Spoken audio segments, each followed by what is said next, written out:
So good day everyone. So for today, I will discuss to you the content and performance standard as well as the scope and sequence of the grade 2 health curriculum. So to start with, we have first the standards. So for the content standard, we have the learner understands the importance of eating a balanced diet. The learner demonstrates understanding of the proper ways of taking care of the sense organs.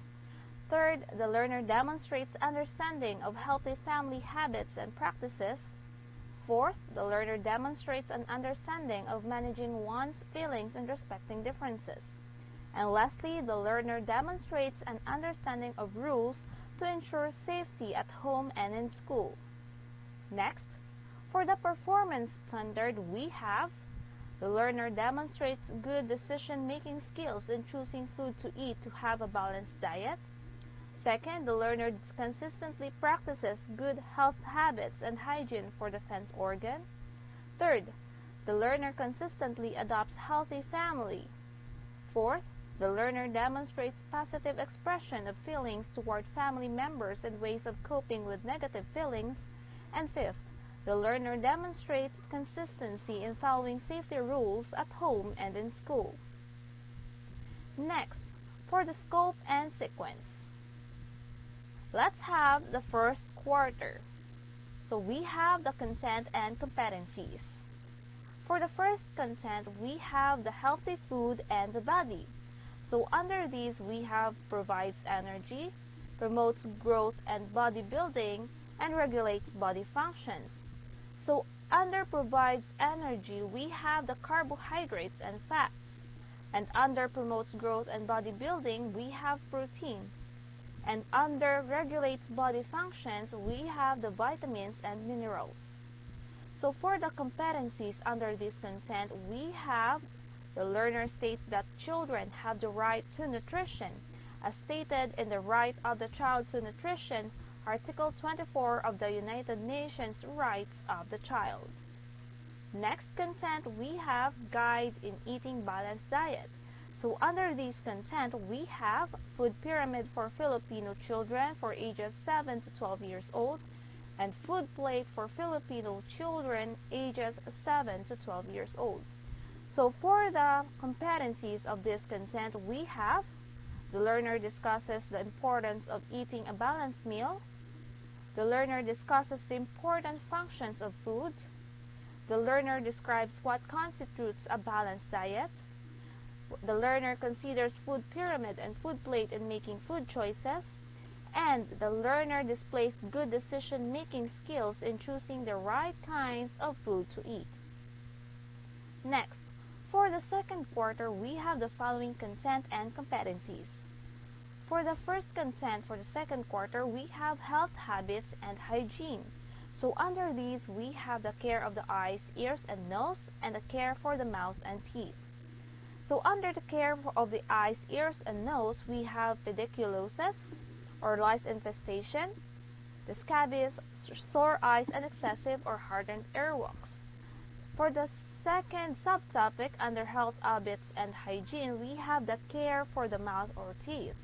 So we have the proper toothbrushing and flossing at least twice a day and always before sleeping, and going to the dentist twice a year for dental checkup. Next, for the competencies of this content, we have the learner describes ways of caring for the eyes, ears, nose, hair, and skin in order to avoid common childhood health conditions, and describes ways of caring for the mouth or teeth. Now, we have the second content, the development of self-management skills. So under this content, we have the following competency. And this is to display self-management skills in caring for the sense organs. Next, we have the third quarter. For the content and competencies, we have, first for the content, healthy family habits and practices. So under this, we have the sharing responsibilities in keeping the house clean, preparing and eating healthy foods together, exercising regularly as a family, and doing recreational activities together. Now, for the competencies of this content, we have the learner describes healthy habits of the family and demonstrates good family health habits and practices. Next content, we have the positive expressions of feelings. So under this content, we have the following competencies. First, the learner explains the benefits of healthy expressions of feelings. Next, expresses positive feelings in appropriate ways. Third, demonstrates positive ways of expressing negative feelings such as anger, fear, or disappointment. And lastly, displays respect for the feelings of others. Next, for the fourth quarter, we have the following scope and sequence. For the content, we have the safety, rights, and responsibilities. So under these content, we have the following competency. The learner discusses one's rights and responsibilities for safety. Next content, we have the home safety. So this includes hazards at home and the safety rules. So under the safety rules, we have the walk cautiously, especially when using the stairs, being aware of rough edges around the house, be extra careful when using the bathroom to avoid falls, do not play with matches, knives, pointed materials, and electrical equipment and household chemicals, and never touch a hot oven or cooking material. So under this content, which is home safety, we have the following competencies. We have the learner identifies hazardous areas at home. The learner identifies hazardous household products that are harmful if ingested or inhaled, and if touched, especially electrical appliances. Third, recognizes warning labels that identify harmful things and substances. Fourth, explains rules for the safe use of household chemicals. And lastly, we have follows rules for home safety. For the third content, we have the school safety.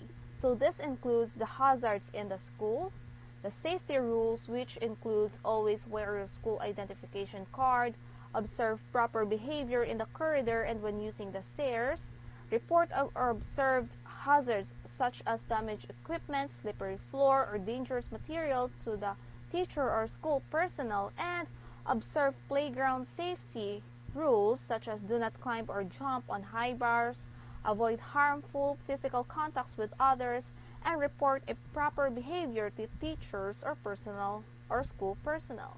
So under this content, the school safety, this have the following content competencies. So first, the learner identifies safe and unsafe practices and conditions in the school and practices safety rules during school activities. So that's all for the scope and sequence. And for the summary, we have the following learning strands in the grade 2 health curriculum. So these are the personal health, nutrition, prevention and control of diseases and disorders, family health, injury prevention, and safety and first aid.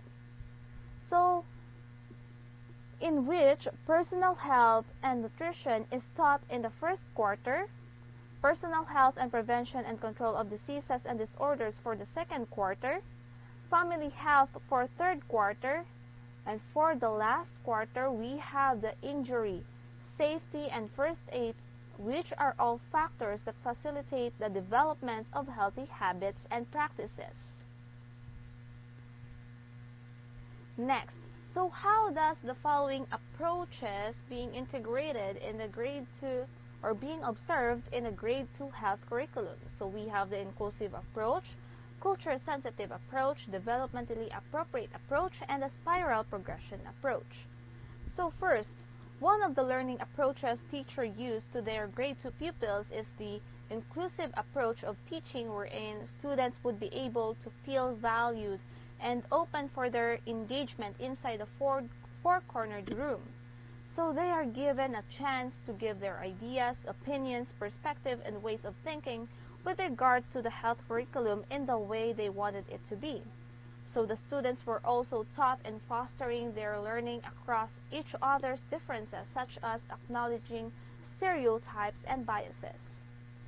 So another aid teachers uses to all grade 2 students is the culture-sensitive approach that enables students to understand individual differences, values, and views, influence how they construct knowledge in any field or discipline. So the teachers also use this approach to let students recognize not only the importance of academic achievement but also maintaining their cultural identity as well as their level of health aspects. So the third approach is the developmentally appropriate approach. So this approach is known as an approach to teaching that respects both the age and the individual needs of each child. So basically, teachers use this approach in their grade 2 students taking the subject of health curriculum as a way for students to be taught depending on what they need and for what really suits them in learning. So it is also stated in their learning guide that children must have the right to nutrition. And lastly, for the fourth approach, we have the spiral progression approach.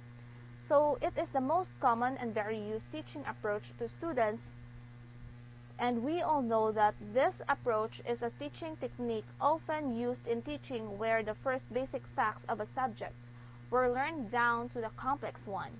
And teachers of the second grade teaches their students from the very basic of health curriculum where their first quarter is all about nutrition, followed by knowing personal health and family health in their second to third quarter, bringing them in a complicated topic injury prevention, safety, and first aid in their last quarter in second grade. Okay, so that's all for today, and I hope that you have learned the grade 2 health curriculum. Thank you so much.